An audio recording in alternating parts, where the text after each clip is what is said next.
Салам алейкум, хурматли милләттәштәр, хамы достар, здравствуйте, уважаемые подписчики моего канала. Сегодня у нас в гостях известный казахский общественный и национальный деятель Маргулан Буранбай.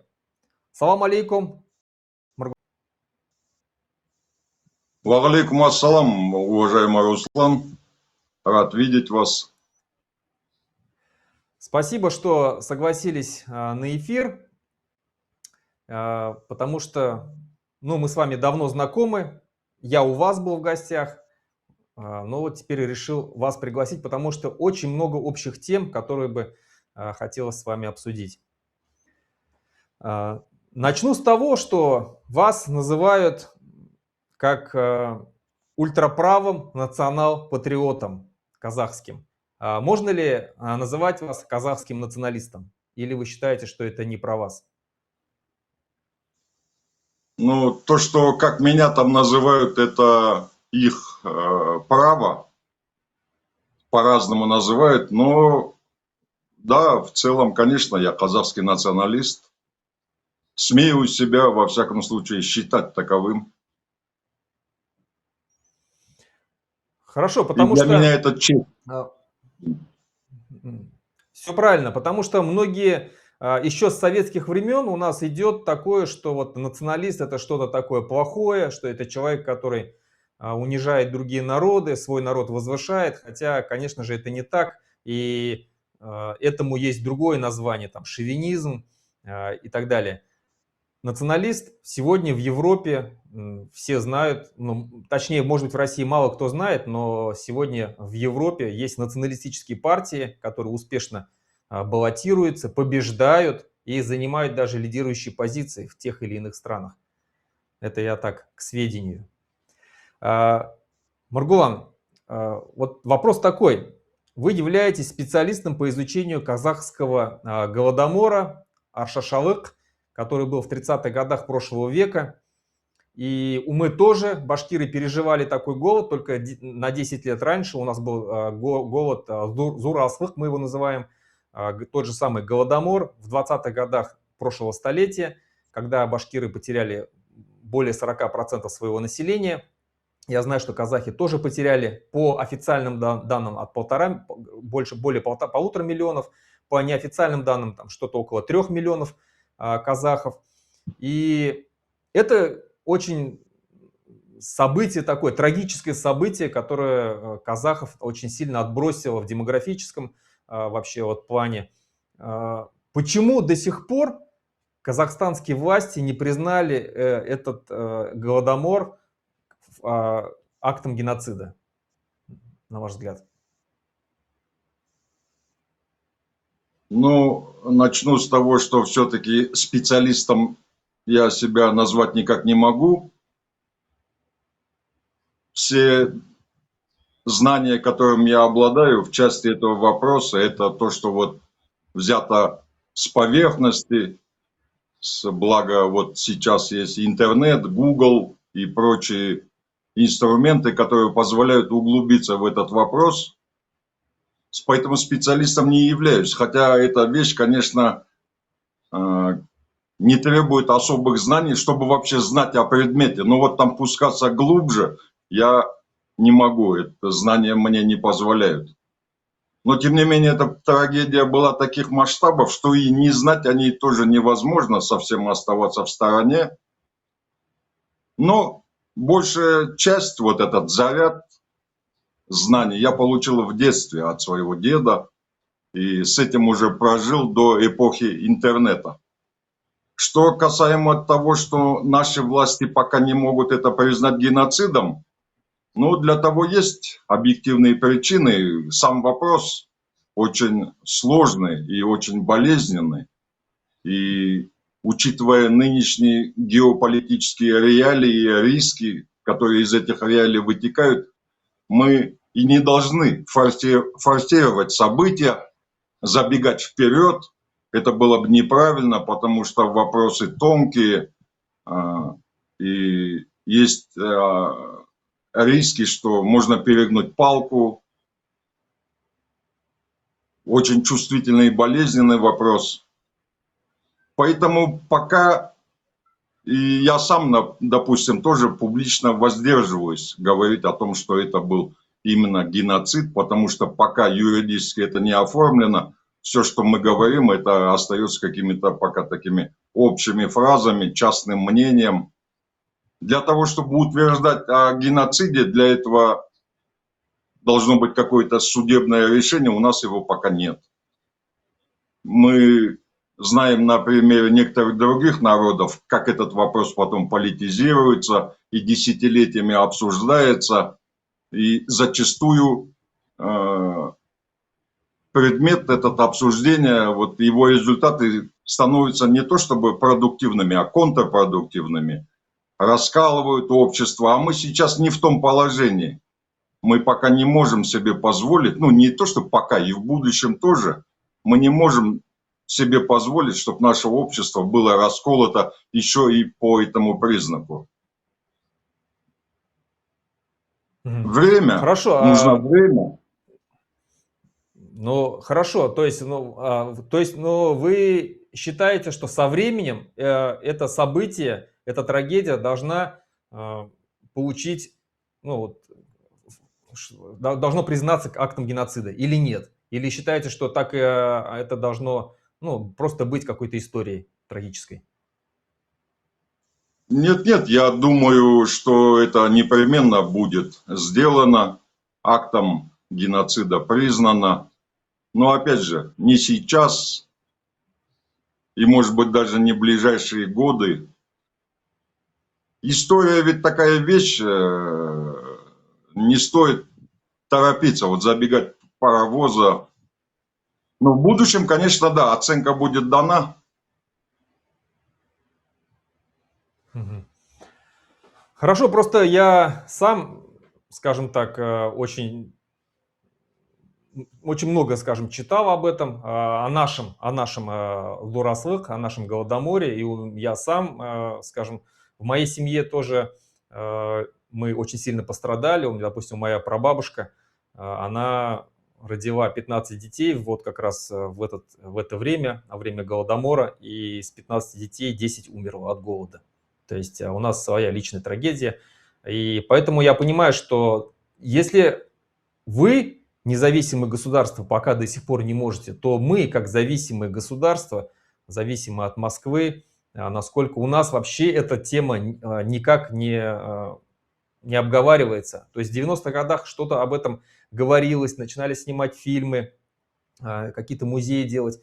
После этого потом все это, когда, скажем так, закрутили гайки, и нам просто вообще запретили об этом говорить. И, допустим, я знаю, что где-то в 2017 году в Национальном музее Республики Башкортостан проходила выставка организации АРА, американская вот эта организация, которая Да. помогала голодающим Поволжья, Урала, Башкортостана в том числе, и благодаря которым, в принципе, башкиры выжили.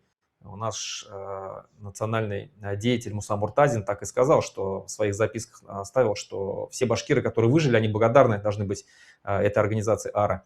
Так вот, на второй день проведения этой выставки с Москвы позвонили и сказали, чтобы закрыли эту выставку вообще. И нам запрещено вообще вспоминать, что нас американцы когда-то в чем-то спасли и помогли. Так что это да.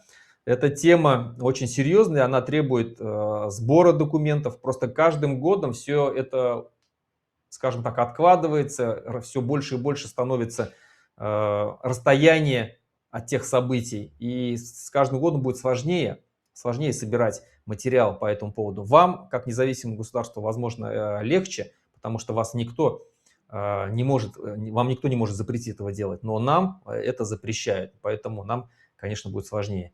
Ну хорошо, тогда вот следующий хотел вопрос тогда задать, что у вас, мы знаем, как бы из интернета, я лично знаю, что вы были не так давно освободились из колонии по политическим статьям, и после этого многие начали вас критиковать, что вот вы, как известный, скажем, блогер, статьи которого набирают там десятки тысяч просмотров, сотни тысяч просмотров, начали в последнее время, скажем так, сменили свои взгляды на власть, что начали ее поддерживать и так далее. Вот что вы можете сказать тем людям, которые вас критикуют за это?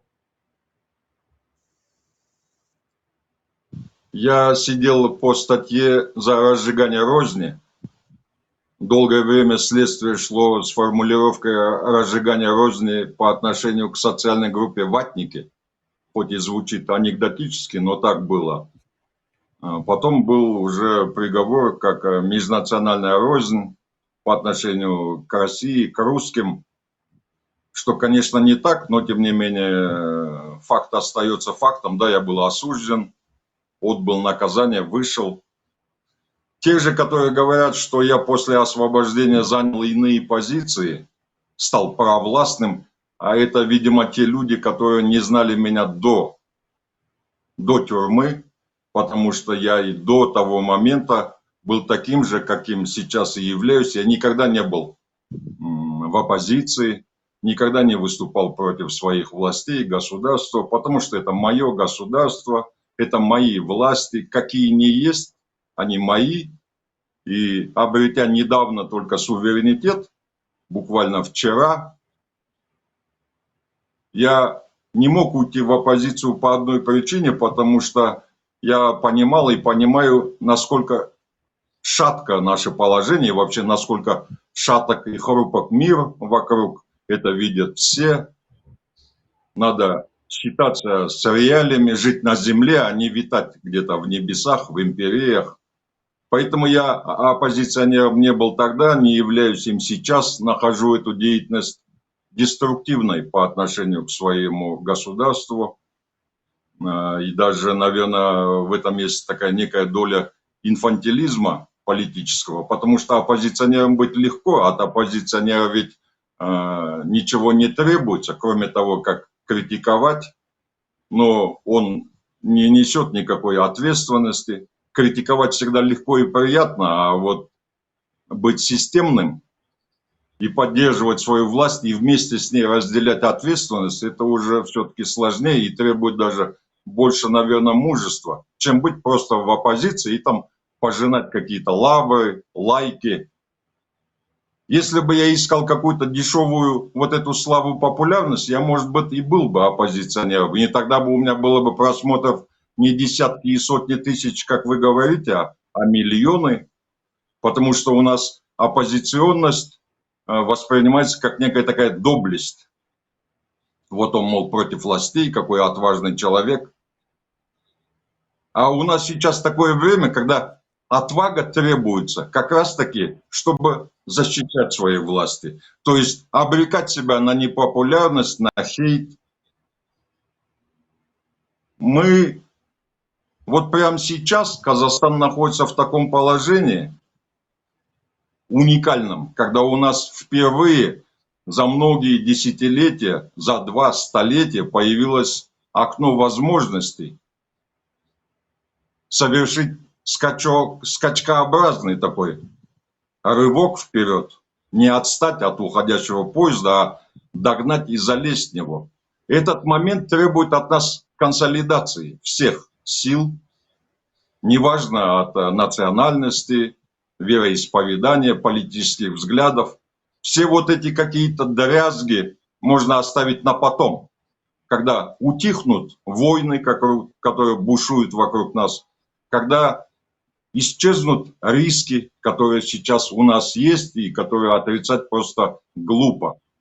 На примере российско-украинской войны, событий в Персидском заливе, Пакистана и индийских отношений и всего-всего, что лежит в нашем примерно регионе, вот быть против власти, когда наоборот, вот надо бы как-то подсобить ей, это, наверное, даже как-то преступно. То есть ты играешь против своих, стреляешь себе в ногу.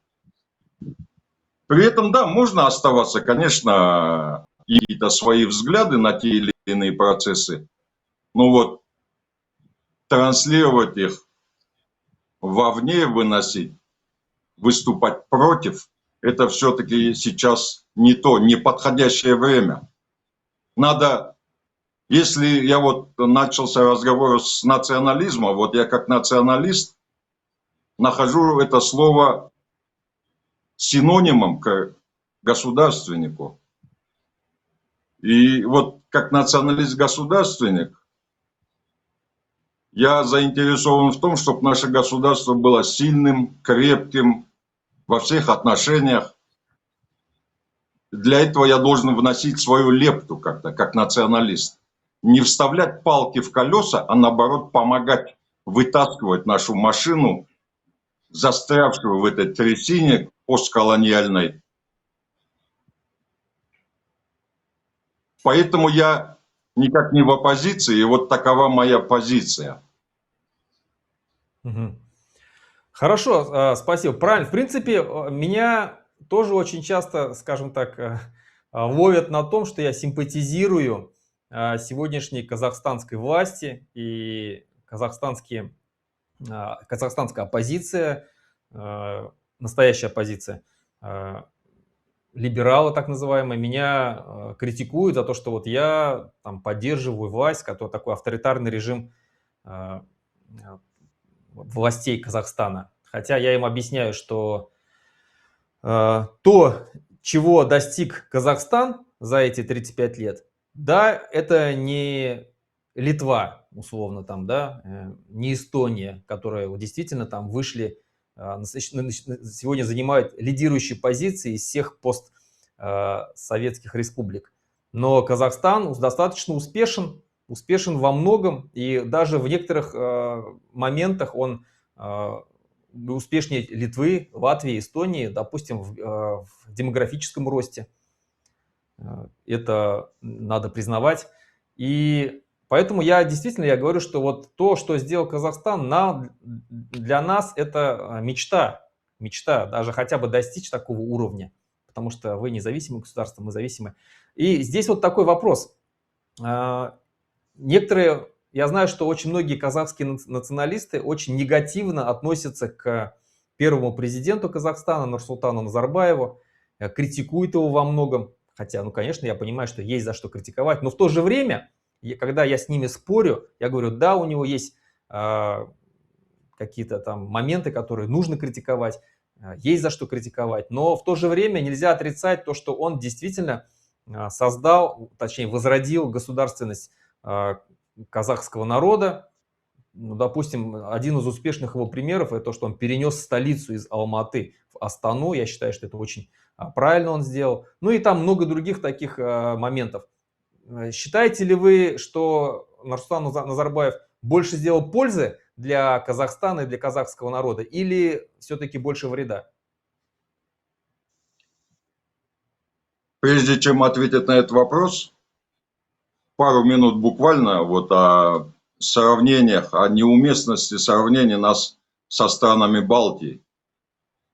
Литва, Латвия, Эстония, они вошли в состав Советского Союза гораздо позже нас, после окончания только Второй мировой войны по сути. Мы к тому моменту уже были обескровлены, прошли через все вот эти процессы, которые сейчас в частном порядке мы можем называть геноцидом. И они вышли после нас. И они не попали в ту демографическую яму, в которой оказались мы по состоянию на 1945 год. И после того, как они вошли в Союз, они сохраняли свой алфавит, письменность. И они никогда не чувствовали себя оторванными от Европы. И весь период советский в истории стран Балтии, европейские страны, ну вот эти пресловутые страны НАТО, эти страны считали временно оккупированными территориями. Они никогда не ощущали оторванности. Они, находясь там, ловили радиоприемниками голоса шведские, финские, немецкие. Ну и второй момент, они и окружены, и сейчас они граничат с Евросоюзом. Посему сравнивать нас... А? Они даже входят Что в Евросоюз. Вы сказали? Да, входят в Евросоюз. Поэтому сравнивать это некорректно. Ну и территории, все вот эта ось их трех столиц, Рига, Каунас, Вильнюс лежат на расстоянии 600 километров всего лишь. У нас 600 километров от одного города до другого. Посему надо сравнивать, если вообще можно сравнивать с какими-то другими примерами, если таковые есть. А я думаю, таковых нет. Казахстан, никто в мире не граничит с Россией на таком пространстве, как мы. Это тоже надо учитывать. 7600 километров, 7600 причин для того, чтобы нас не сравнивать с кем-либо. Что касается роли Нурсултана Назарбаева, конечно, это сложная фигура, как и всякая другая политическая фигура. Она полна противоречий. Историки будущего, конечно, это будут разбирать. Но я думаю, те же самые историки будущего в учебниках истории спустя как там 20, 30, 50 лет будут о Назарбаеве отзываться комплиментарно, так как сейчас это делаем мы с вами. Вся вот эта шелуха будет развеяна, которая нам, его современникам, кажется важной. Вот то, что было, коррупция, члены его семьи, да, это все было. Он не смог стать титаном, стать богом, оставался человеком, которому свойственно испытывать теплые чувства к членам семьи, к своим 3 дочерям. И здесь, возможно, есть его и такая трагедия, если так можно сказать, как вот у Шекспира в «Короле Лире». У него была примерно такая ситуация, у него было 3 дочери, у Назарбаева было 3 дочери, ну, есть. Да, он не смог обуздать их аппетиты. Как отца я его понимаю. Но если как государственного деятеля, если оценивать по 10-бальной шкале, на мой субъективный взгляд, он все 10 баллов заслужил. Он сделал практически невозможное все эти 90-е годы, лавируя между такими гигантами, мастодонтами, как Россия, Китай, западный мир. Он смог, наше утлое суденышко на тот момент, вывести на оперативный простор.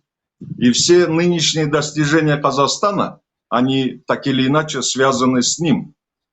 Да, просто одни видят только черную сторону, то, что стакан наполовину пуст. Но оптимисты видят все-таки, что стакан наполовину полон. И вот то, что он наполовину полон, это заслуга Назарбаева. Он проявлял иезуитскую буквально хитрость. Благодаря школе, которую он прошел, он был член политбюро, он отлично знал психологию, менталитет обитателей Кремля, входя вот некогда в этот пантеон высшей советской власти. Поэтому он и столицу, допустим, перенес из Алматы в Астану, предвидя возможные вот будущие угрозы, которые потом возникли и перед нами действительно стали. Не только перед нами, но и вообще перед всем постсоветским пространством. Поэтому тут надо различать. Да, говоря А, надо говорить и Б, но вот это Б не должно заслонять А. Вот эта коррупция, члены его семьи, оно все-таки не должно закрывать его достижения, его важную роль, которую он сыграл в становлении нашего государства, укреплении его. Лично я к Нурсултану Назарбаеву отношусь с большим уважением. Хотя и я тоже когда-то, в том числе благодаря иностранной пропаганде, не буду называть какой, тоже был подвержен влиянию ее и точно так же ходил, когда-то говорил, что вот Назарбаев все разворовал, время у нас украл, то, которое позволило бы нам развиться. И потом я только уже понял, после 2014 года, логику его поступков, мышления, понял, зачем он делал то или вот это, или почему он не сделал то или вот это.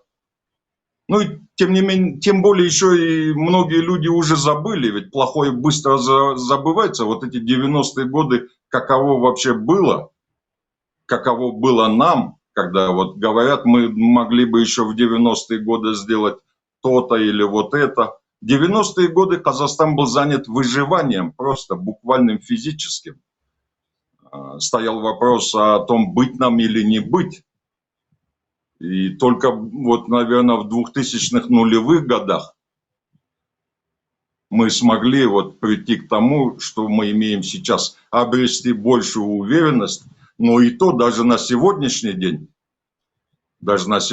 день, окончательной уверенности в собственной безопасности мы не испытываем, потому что есть фактор вот этого агрессивного соседа, который над нами нависает, как дамоклов меч, чуть не сказал мяч, под впечатлением чемпионата мира по футболу недавно прошедшего. Говорить о Назарбаеве можно долго, и, наверное, на этом завершим. Думаю, я ответил в целом на вопрос. Да. Не хотел уходить в какие-то час, дробить. Да, я согласен, полностью согласен, потому что именно при Назарбаеве действительно он смог сохранить целостность государства, такого огромного. Он смог, ну, возможно, может быть, не благодаря ему, но все равно казахский народ вырос в численности очень сильно. Казахский язык, как бы то ни было, какие бы до сих пор не были проблемы, он все равно укрепился. И, ну, допустим, сравнить если с Белоруссией, то там, допустим, произошла катастрофа с национальным языком, то в Казахстане это не так. И он укрепляет свои позиции. Ну, получается, что можно то же самое сказать и про Токаева, которого тоже называют авторитарным, достаточно авторитарным правителем. И, то есть я вижу, что он продолжает укреплять государственность Казахстана. Мало того, при нем, уже при Токаеве, Казахстан экономически очень сильно поднялся. Если при Назарбаеве экономически, скажем так, Казахстан не был таким сильным, то сейчас это прям сильно заметно. И многие там заключены договоры с различными странами, там с США, с Японией, с Евросоюзом, с Турцией, с Китаем. И многие компании пришли в Казахстан, международные, сильные достаточно, вкладываются сегодня деньги. Финтек, так называемый ваш знаменитый, насколько сильно растет. Поэтому есть, то есть, можно ли то же самое сказать про Токаева на сегодняшний момент? Я 2 часа назад удалил зуб и еще чувствую то, что нижняя челюсть онемевшая, поэтому несколько я прямо сейчас косноязычен. Прошу за это извинить. Что касаемо Токаева, Токаев сейчас торопится, это, наверное, и вам заметно.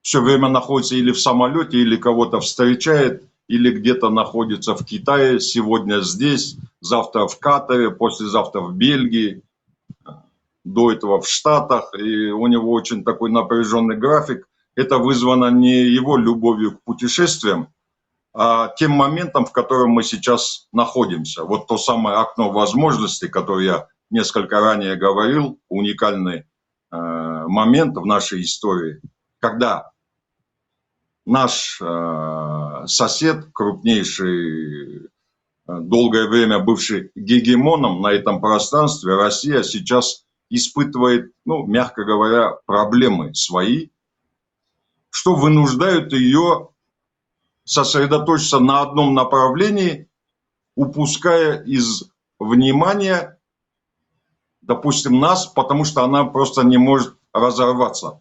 Она и так сейчас латает свой Тришкин кафтан. И вот этот момент, это одна из первых возможностей. Мы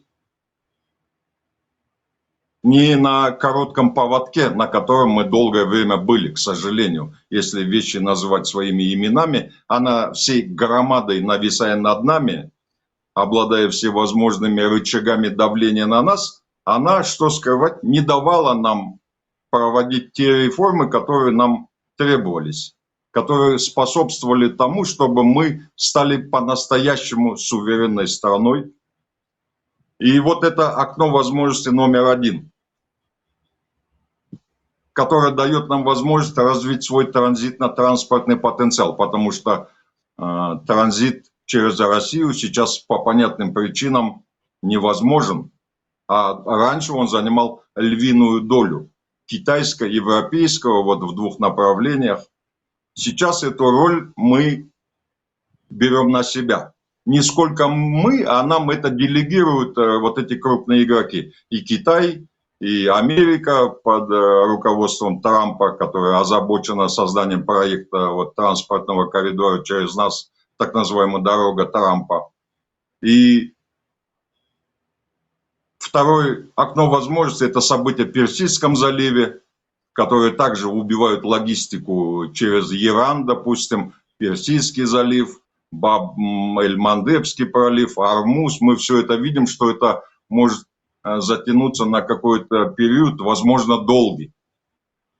И вот это нам дает возможность вот этот свой коридор развивать. А это наша главная жила, артерия, через которую будут перемещаться товары, деньги, идеи, которые будут подпитывать нас. Здесь мы возвращаемся к концепции средневековых, прошлых эпох, которые сделали нас великим шелковым путем. То есть нет ничего нового в истории, просто вот она совершила такой кульбит, поворот, и мы сейчас опять пришли к тому моменту, когда мы можем обрести могущество через вот реализацию этих проектов. Не уповая только на ресурсы, не оставаться сырьевым каким-то придатком, а стать игроком. Вот этот средний коридор делает нас средней державой. Именно он нас делает средней державой, а не залежи тех или иных ископаемых. Поэтому Токаев торопится. Поэтому он торопится, вот буквально на днях был в Китае, в Шанхае, где совместно с Си Цзиньпинем принимал участие в этом форуме, где обсуждалось ИИ развитие. И мы тоже хотим залезть вот в этот поезд, чтобы быть за столом уже, а не рядом, не потребителем готовых решений, а участвовать в этом. И мы много для этого делаем, для развития вот своей цифровизации. И в этом мы, кстати, уже лидируем, даже больше, чем страны Балтии, хотя они обладают колоссальным ресурсом, который им дает Евросоюз. Мы, безусловно, лидер в регионе. И вот эти новые технологии, революцию которых мы сейчас наблюдаем, искусственный интеллект, интернет, цифра, альтернативные источники энергии, вот мы тоже пытаемся это у себя развить. У нас единственное сейчас в регионе суперкомпьютеры у нас, мы строим город совершенно на иных принципах Алатау. И вот это тоже нам в окно возможности дает, потому что пока остальные погрязли под какими-то санкциями, в войнах, несут потери, мы должны вот этот короткий промежуток времени успеть состояться как субъект. И это время не будет вечным. Как рано или поздно урегулируется ситуация на Ближнем Востоке, рано или поздно окончится русско-украинская война, возможно, опять будут актуализированы идеи транзита, допустим, через Россию. Вот к тому моменту мы должны подойти уже во всеоружии, обрастя вот этим всем мясом. Поэтому у нас нет особо времени. Поэтому и у нас я не могу быть в оппозиции, потому что вот это время мы должны использовать. Не то чтобы демонстрировать показную единость, но она требует концентрации наших сил, умственных, физических. Поэтому сейчас не до того, чтобы вот отвлекаться, уходить куда-то там в оппозицию, чтобы реализовать личные какие-то амбиции. Мы сейчас все должны быть нацелены на одну нашу общую цель. Национальный проект сделать, как вот Дональд Трамп говорит, проект МАГА, сделать Казахстан снова великим. Вот я в этом участвую, хотя бы тем, что не мешаю этим процессам. Посему не в оппозиции. И вот Токаев торопится. И это правильно. У нас не такое большое время. Я думаю, 5-6 лет у нас есть, которые мы либо используем, если же нет, если погрязнем в каких-то внутренних своих спорах, распрях, то мы не успеем и опять останемся потом сидеть вот у разбитого корыта, не реализовав то, не реализовав это. Что касаемо роли вообще, оценки личности Токаева как президента, наверное, ее рано давать. Наверное, действующим президентам, наверное, не стоит это давать. И вообще оценки надо, наверное, оставить историкам на будущее. История расставит. Всякий объективный взгляд на какой-то предмет, явление вырабатывается только по прошествии какого-то времени, когда уляжется пыль, когда появится какая-то оптика, которая позволит посмотреть на эти вещи несколько сверху и со стороны. Мы пока находимся в этих процессах, поэтому наши взгляды субъективные. Мы не способны глянуть шире, потому что мы вот в этих процессах находимся. Надо какое-то время, чтобы прошло. Но я думаю, и в отношении Токаева в целом, если события будут идти так, как сейчас, я думаю, его оценка будет тоже комплементарной. Во всяком случае, я очень на это надеюсь и рассчитываю. Потому что президент страны, каков он, такова и страна. Как будут оценивать его, так будут оценивать и нас. Поэтому, когда я авансом говорю, что ему будет дана хорошая оценка, я надеюсь, что эта оценка будет вообще государству Казахстан. Если он был успешный, значит и мы будем успешны. Я исхожу из такой простой, примитивной логики. Да, в принципе, все понятно. Тогда, возвращаясь к националистам, казахским националистам, хотел такой вопрос задать. Как вы считаете, вот в сегодняшнее это бурное время, когда становление казахского государства, даже оно не то что становление, а укрепление, развитие, без националистов тоже сложно, потому что Казахстан — это национальное государство, и казахи на сегодняшний момент 70% составляют всего населения. Есть ли казахские националисты, представлены ли как-то казахские националисты во власти, вот на ваш взгляд?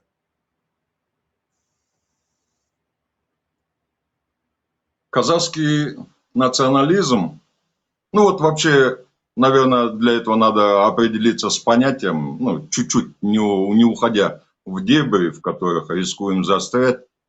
Вот есть национализм этнический, ну, то есть тот, где политические границы совпадают с этническими. То, что хотят видеть националисты, вот что их делает националистами, они хотят, чтобы политический контур совпадал с этническим. У нас это воплощено в жизнь и в Конституции закреплено, что государство Казахстан устроено на исторической земле казахов. В нашей и новой, и старой Конституции говорилось и говорится о суверенитете, мы развиваем язык. То есть в данном случае я как националист этим удовлетворен на сегодняшний день. Что я хотел, а у нас оно присутствует. Но раз оно присутствует в наших документах, и пусть неофициальной государственной доктрине, но тем не менее оно присутствует вот в этих практических шагах, что касаемо земли, что касается языка, границ, субъектности. Раз все это есть, значит, это не могло сделаться без ведома властей, в обход их, а там откуда-то снизу, с какого-нибудь там, допустим, общества. Это делают власти. Значит, во власти есть националисты. Также, если бы их не было, у нас бы не было вот этой институциализации этих явлений. Да, мы не можем говорить открыто, потому что, опять же, как и вопросы с геноцидом, есть вещи, которые не всегда можно говорить прямо здесь и сейчас. Или есть вещи, которые можно вовсе и не говорить, но главное делать. Важно ведь дела, а не громогласные заявления. Но вот что касаемо персоналии, если такие, вот называть их я воздержусь, но я убежден, что есть, потому что власть, она ведь не что-то такое инородное, там, свалившееся с каких-то других планет, там, как в этом Кинзадза, власть на другой планете. Наша власть, она выходит из народа. И в силу вот казахских традиций мы с властью постоянно пересекаемся, видя их не только по телевизору, а и часто на каких-то мероприятиях. У нас сильные родственные узы, казахи часто собираются. Способ у нас коммуницирования – это через всевозможные наши мероприятия, которые постоянно становятся массовыми, хоть связано ли это с днями рождениями, детскими праздниками, похоронами, свадьбами, это всегда массово. И вот когда за одним столом собираются 10-12 казахов, родственников, среди них есть обязательно представители власти, работники акиматов, полиции, спецслужб, прокуратуры. В этой же дюжине сидят и безработные, и самозанятые. Поэтому у нас смычка с властью все-таки крепкая и на таком уровне, вот на житейском. И мы все знаем, каждый род, каждая вот семья знает, что вот тот там у нас, этот здесь. Это не то, что там мы разводим коррупцию, но мы связаны. У нас спайка народа с властью, все-таки она такая естественная, органическая, обусловленная нашими традициями вековыми. И, конечно, контактируя на таком уровне вот с властью, выходя там покурить, присутствуя Жаназада, там мы видим их, да, они такие же, как мы, живут теми же интересами среднестатистического казаха, а среднестатистический казах, он, конечно же, националист. И потом власть и народ, они зеркально отображают друг друга. Вот каков я, таковы и наши власти. Просто, конечно, они не такие, может быть, как я, радикальные, ортодоксальные. У них лучше бэкграунд, они успешные, конечно, люди. Но в целом, оценивая вкупе все, что у нас происходит, я твердо знаю, что наша власть, если не делить ее на какие-то персонали, а обобщая сказать, наша власть, допустим, взять как одного человека, вот эту всю громадную махину госаппарата, она, конечно же, националист казахский. Хорошо, спасибо, Маргулан. Действительно, достаточно достойный ответ. Перейдя тогда к другой теме, я бы хотел бы сказать вот о чем. Сейчас, как вы сказали, идет русско-украинская война. Она действительно начата под лозунгами восстановления там, русского мира какого-то, там, завоевания там, русских исторических земель, якобы. Вот. Но и помимо того, что началась вот эта война, которую они хотели сделать блицкригом и которая не получилась, и они застряли уже идет 5-й год войны, мы видим, что Россия не тянет эту войну, и мало того, она начинает терпеть поражение по всем фронтам, но, то есть это явно не вторая армия мира. И в связи с этим многие национальные, так как Россия, в принципе, это конгломерат различных народов, которые живут на своих землях, и вроде бы юридически она является федерацией, хотя на самом деле, конечно, это не так. Фактически это унитарное государство, тоталитарное. И здесь в связи с этими событиями, видя точно такое же окно возможностей, о которых вы упоминали, многие народы подняли свои головы, как это бывает часто в моменты кризиса в разных империях. И увидели окно возможности обретения независимости, потому что мы, как я неоднократно говорил, мы с завистью смотрим на вас, на наших братьев, которые получили эту независимость, и вот сейчас успешно развиваются. Мы тоже так хотим. И о распаде России начали говорить все. Если я, условно, когда я один из первых, кто начал об этом говорить в связи с войной, один из первых, кто начал говорить о независимости Башкортостана в связи с этим окном возможностей, то сейчас, спустя 4,5 года этой полномасштабной войны, хотя война идет намного дольше между Россией и Украиной, сейчас об этом не говорит только ленивый о распаде России. Помимо национальных движений, лидеров национальных движений, каких-то акторов. Сейчас об этом говорит и российская оппозиция, и представители. Есть те, кто против, есть те, кто соглашается, говорят, что да, распад будет. Представим, что распад действительно будет. Все к этому на самом деле идет. У меня мало каких причин считать, что этого не произойдет в той или иной форме. Готов ли Казахстан к распаду России? Представим, что он все-таки состоится. Не могу говорить за весь Казахстан, тем более не могу говорить от лица наших властей.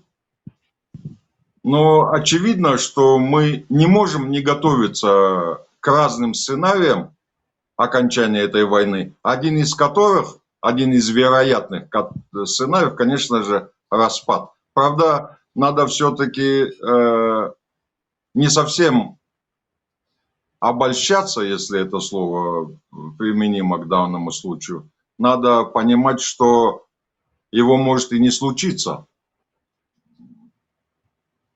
Вот это то же самое, как вот рассуждать, вот применяя вот это русское «кабы», да «если». Поэтому только гипотетически мы можем говорить, как сценарий возможный, что да, если распадется, мы должны быть готовыми. Конечно, это аксиома. Я думаю, мы готовимся. И лично меня вот этот распад России несколько пугает, как жителя страны, которая граничит с ней на протяжении почти 108 тысяч километров. Если распад России приобретет характер такой вот глобальной катастрофы со всеми вытекающими, с кровавыми событиями, то мы неизбежно столкнемся с гуманитарной катастрофой, вызванной массовым наплывом беженцев, допустим, с приграничных районов, а может даже из центральных губерний России, которые мы воспринимаем, вот лично я, как угрозу нашему благополучию, потому что это могут быть миллионы человек, которые будут больные, обездоленные, бедные, среди них будут криминальные элементы, среди них будут неизбежно участники вот этой так называемой СВО со своими вот этими ментальными проблемами. И вот этот наплыв, он, конечно же, не может не пугать. Экономический удар, гранича на таком пространстве, мы связаны миллионами уз экономических, которые сформировались на протяжении 20 века и последних десятилетий тоже. Россия наш крупнейший торговый и экономический партнер. И это и экономический эффект будет тоже, который повлечет, возможно, какие-то инфляционные процессы. И даже то, что сейчас в России происходит, дефицит бензина, нас напрягает, потому что уже есть попытки контрабандного проникновения к нам для того, чтобы контрабандно вывозить бензин не только частными лицами, но и спекулянтами. И всегда будут находиться люди, которые хотят на этом нагреть руку, поживиться, заработать. Ну, казалось бы, хорошая такая цель. Но тут они вот создают вот этот момент тоже какой-то, который носит характер проблемы. Вот, то есть тут тоже такая двоякая ситуация. С одной стороны, лично я рад, что наши братья-тюрки, башкорты, татары, якуты, другие получат возможность исторически заслуженную, выстраданную, щедро оплаченную лишениями, кровью, ресурсами, потерянным временем, получат возможность развиваться как уже государство, как объекты международного права, полноценные члены ООН со своими государственными флагами. С другой стороны, вот надо готовиться и к тому, что для нас, помимо вот эмоциональной радости, возможно, будут какие-то и лишения, связанные вот с этими процессами. Да, они будут скоротечными, но тем не менее я просто, как казахский националист, не хотел бы, чтобы наш народ хотя бы страдал один день. Потому что мы и так настрадались, с нас хватит страданий. Но исторические процессы, они протекают, формируются вне зависимости от того, хочешь ты или нет, как вот тайфуны, торнадо образуются вне зависимости от того, желаешь ты или нет. Мы видим, что формируется, да, это черная туча в России, такая же густая черная, как вот от пожаров в Туапсе или вот этих Wildberries. И вот эта туча, если и нависнет над нами, то вот если сравнивать с этой экологией, то вот это сажу и копоть мы тоже увидим, а не только эмоциональную какая-то составляющая. Нам, возможно, придется и физически несколько какое-то время находиться вот под прессингом после того, как война окончится. Что касается лично меня, конечно же, я желаю суверенитета не только тюркам, каждому народу, который проживает автохтонно на своих исторических землях. Я желаю, чтобы они были самостоятельными, независимыми государствами. Подчеркиваю, автохтоном, чтобы не подпитывать каких-то там сепаратистов, которые говорят, а мы же тоже народ, почему мы не можем здесь создать какую-нибудь свою народную, какую-нибудь там республикушку. Против этого я, конечно, против. Угу. Ну, да, вы как бы высказали свою позицию, что с одной стороны опасаетесь, с другой стороны поддерживаете народы России, автохтонные народы к обретению своей государственности, независимости, потому что как бы по Конституции Российской Федерации мы и так являемся государствами. А во власти, в казахстанской власти, как вы считаете, есть ли симпатизанты башкирам, татарам, тюркским народам, понимая, насколько сегодня мы колониально, скажем так, порабощены Москвой и желая нам независимости? Есть ли такие симпатизанты? Ну, таких не может не быть. Наверняка есть те, кто этого хочет, наверняка есть те, кто этого не желает. Опять же, не могу за всех говорить, я не уполномоченное лицо, я обычный обыватель, по сути, и некоторые мои какие-то слова, идеи могут быть выражением желаемого, а не действительного. Поэтому если я сейчас буду там говорить, да, конечно, у нас полно таких, я совру. Если скажу, что нет, таких нету, я тоже совру. Истина где-то посередине. Ну, политики во всякой стране, за исключением, конечно, одного политика в России, самого главного их, как правило, это рациональные, разумные люди, которые достигли вершин вот этой карьеры благодаря своим каким-то интеллектуальным, волевым качествам, способностям анализировать ситуацию, ставить на ту лошадь вовремя, на нужную. То есть наши как прагматики, конечно же, исходят не из каких-то там хотелок, а из реалий. Да, предполагаю, что возможно это случится, мы просто к этому готовимся как к данности, желая того или не желая, оценивая прежде всего как риски. Политика ведь такое дело, вот вы политик, знаете же, она всегда многогранна и содержит массы каких-то нюансов.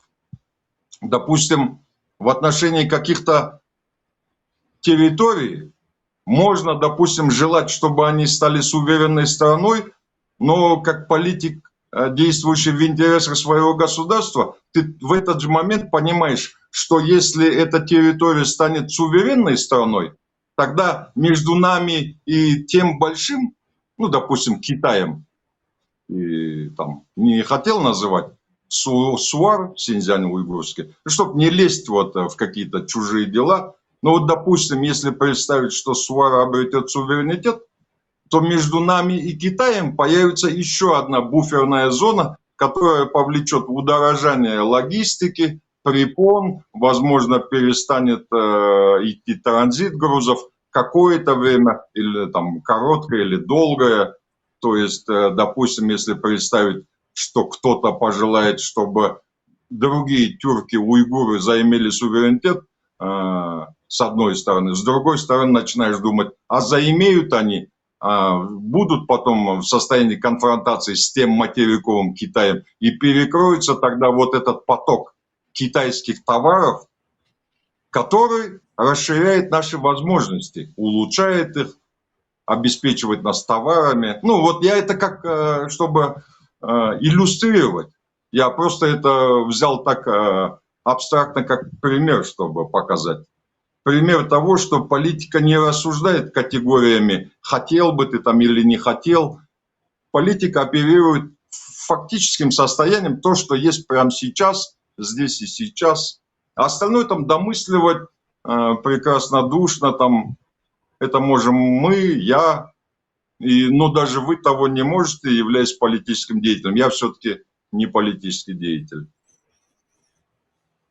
Хорошо, и тогда последний вопрос, Маргулан. В последние дни, ой, даже не дни, последние месяцы, наверное, последний год, я бы, наверное, так сказал, Казахстан очень часто сотрясают языковые скандалы, где и прям заметно, что казахское общество, оно прям дружно так объединяется в защиту своего родного языка. Когда происходят скандалы, там, требуя говорить на русском языке, оскорбляя казахский язык. И здесь казахское общество, оно прям объединяется и устраивает бойкот целым корпорациям. И действительно, корпорации эти несут убытки, начинают извиняться и так далее.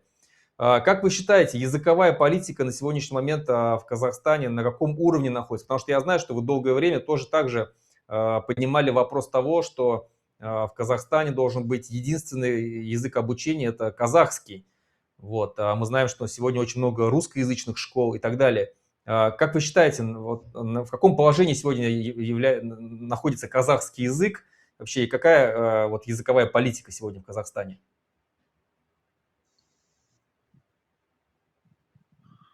Языковый вопрос, вот, языковая политика, это вот та самая вещь, о которой я чуть выше говорил, что иногда приходится наступать на горло собственной песни. Не все можно сделать то, что хочешь. Вот, допустим, я бы хотел, чтобы государственное финансирование государственных школ, не частных, именно государственных, было исключительно велось на государственном языке. Но, к сожалению, на сегодняшний день мы пока к этой форме еще перейти не можем. И здесь ключевые слова вот это «пока» и «еще». И так как мы одним днем не живем, я не нахожу в этом тоже какого-то особого трагизма. Если мы к этому все равно придем, то зачем сейчас сокрушаться о чем-либо? Зря себе вот портить нервную систему, пищеварение. Мы к этому придем. Это будет решаться демографией, естественным ходом истории. Она в нашу пользу. Вот как внешняя конъюнктура, которая открывает нам окна возможностей, войны, события вокруг дают нам вот эти возможности. Еще одно из окон возможностей – это вот как раз-таки демография. Большинство нашего молодого населения, это титульные национальности представляют, большинство наших школьников, порядка 80%, обучается и так-то на государственном языке. И вот скоро наша молодежь уже вступит в возраст рабочего, в рабочий возраст, в общем, уже будут вплетены в экономику, и они уже туда будут входить казахоязычными, окончившими казахские школы. И экономика начнет становиться казахоязычной. Реклама, сфера обслуживания, потому что и потребитель, большинство будут казахоязычные, и официант, продавец, он тоже будет казахоязычным.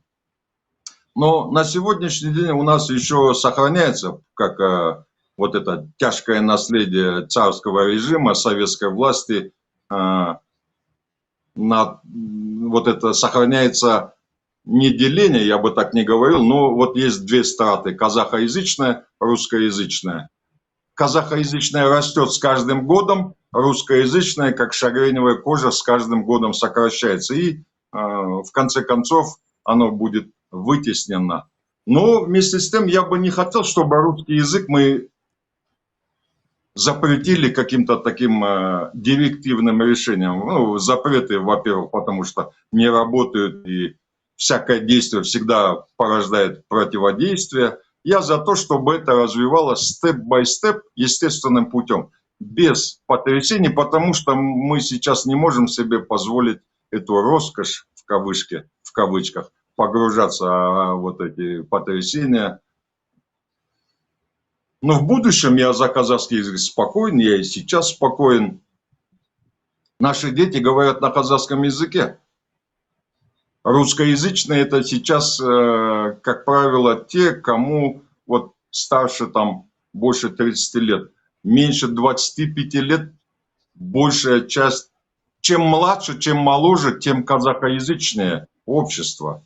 И они скоро уже и сами вступили, первый уже фертильный возраст рожают, другие вот на подходе. И мы молодая нация, казахи средний возраст, по-моему, 29 лет, в отличие, допустим, от итальянцев, японцев, тех же русских, у которых возраст начинается средний от 49 лет и выше предпенсионный. Мы молодая нация, мы молодое государство.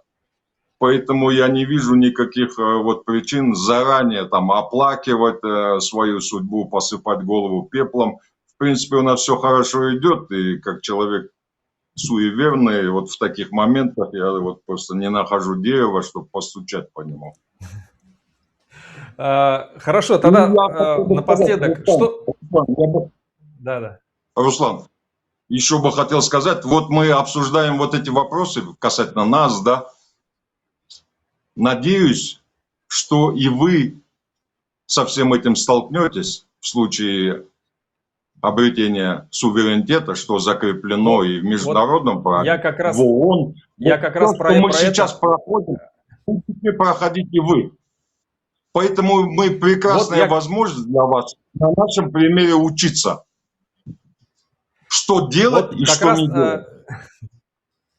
Мургулан, уважаемый Мургулан, как раз вот я хотел бы напоследок попросить вас, чтобы вы посоветовали нам, нашим народам, башкирам, татарам, кумыкам, якутам, бурятам, чувашам и другим народам, которые, возможно, но я верю в это всей душой, обретут скоро независимость. Что вы нам можете посоветовать, как представитель народа, который также буквально еще 35 лет назад был колонизированным народом, а сейчас свободным и достиг определенных результатов? Не торопиться. Не торопить события. Не забегать вперед, чтобы не наломать каких-то дров, чтобы не расколоть свое общество, потому что вы в этот период вступите примерно в таком же положении, как мы вступили в эру своей независимости, будучи национальным меньшинством, с задавленным национальным языком, традициями, с разбитой, разорванной экономикой, с ее отсутствием, без национальных валют, без национальных институтов, без национальных культурных смыслов, кодов, потому что все кругом колониальное, так или иначе. Даже если оно на башкирском или казахском языке. И деятели культуры, и какие-то видные представители интеллигенции, интеллектуалы, большая часть из них будет все равно продуктом колониальной эпохи. Они будут робкими, большей частью. Они большей частью не будут иметь обостренного чувства национального вот этого «я» и гордости.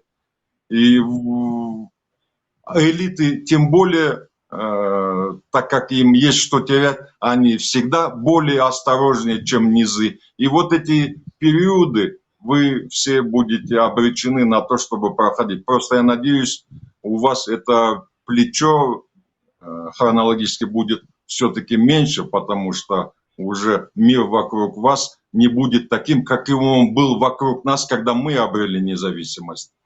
Нам не на кого было полагаться, когда мы обрели суверенитет. Мы были предоставлены сами себе. Вы же будете иметь таких соседей, хотя бы даже таких, как мы, не самых последних на сегодняшний день. И в будущем мы будем только крепнуть. Но для этого должно быть единство, прежде всего. Без единства ничего не достичь. Поэтому вы, когда придете, вашим лидерам все равно на какую-то толику, малую или большую, придется быть авторитарными. Потому что если вы пустите вот это в демократическое все поле, отдав власть либералам, вы погрязнете в конфликтах. Как это было, допустим, в Азербайджане, когда там был интеллектуал, прекрасный человек, писатель Абульфаз Эльчебей. Замечательный человек, но замечательный человек – это не профессия. Был сын этого Гамсахурдия, как его, Звият или Звият Гамсахурдия в Грузии, да. тоже интеллектуал, да, тоже увлекся вот больше вот этой эмоциональной составляющей, упустив практическую часть, и тоже привело к чему? Грузия оказалась расколота, некоторые территории утрачены, появились сепаратисты, которых внешние силы подпитывали. Поэтому вам не надо думать, что независимость, которая у вас окажется, что она будет такая, как манна небесная, что ее бери, только ешь. Независимость – это труд, это процесс, это ответственность. Но тем не менее я этого желаю, потому что это все равно приятно, потому что это будут приятные хлопоты не на дядю, а своя ответственность за свою страну.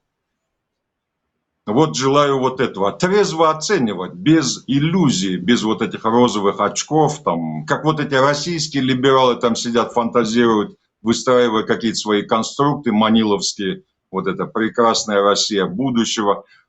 Будущее, которое наступит после обретения суверенитета, какой-то период он не будет прекрасным. Эти республики будут сталкиваться с проблемами выживания, экономики, энергетики, финансовой и прочее.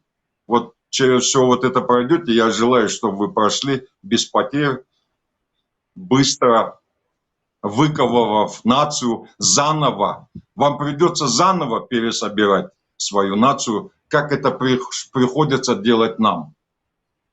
И не отталкивать других, не скатываться в ксенофобию, что там, не уподобляться там кому-то, говорить, что Чувашия для Чувашии, Башкортостан для башкортов.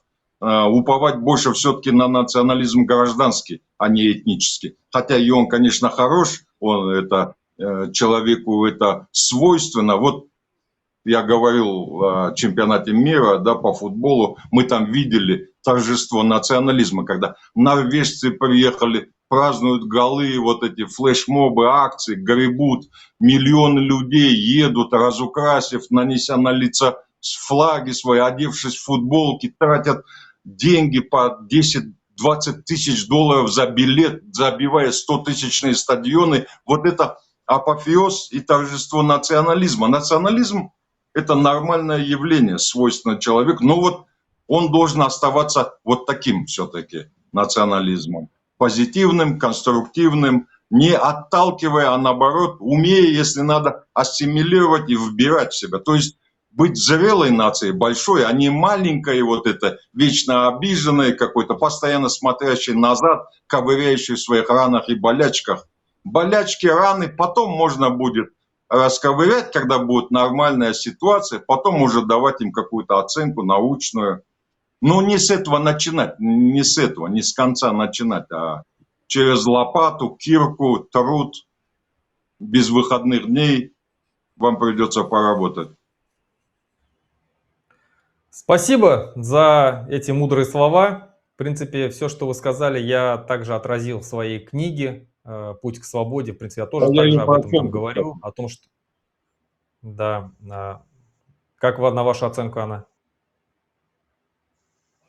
Ну вот, может, и она в том числе на меня повлияла, вот то, что я говорю, вы узнаете свои мысли. Но в целом мы все похожи друг на друга, все националисты похожи друг на друга, в каких бы широтах они ни обитали, Если это, конечно, не ксенофоб, если это не шовинист, не имперец, все-таки не надо путать национализм вот с этим нацизмом, вот как не надо путать там астрологию с астрономией или там гонорею с гонораром. Вот. Многие часто путают. Это уже вот совковая российская пропаганда коверкала, демонизировала. Советский Союз ведь прикрывал свою сущность под вот этой эгидой мнимого интернационализма, а ему нужен был враг, это был национализм. То есть природа вот этого очернения, она кроется в этом. Спасибо на этом, беседу. уважаемый Маргулан. Да. Надеюсь, не последний раз. Очень мне понравилось с вами беседовать. Я думаю, что сейчас мы просто обсудили такие обширные вопросы. Я думаю, что можно с вами обсуждать и текущие события в Казахстане, в России, в мире. Я думаю, что так как мы мыслим, в принципе, одинаково, я думаю, что мы много что общего сможем друг другу сказать. Спасибо большое, Маргулан. До свидания. Спасибо вам. Сау болыңыз. Амандықта жүздесейік.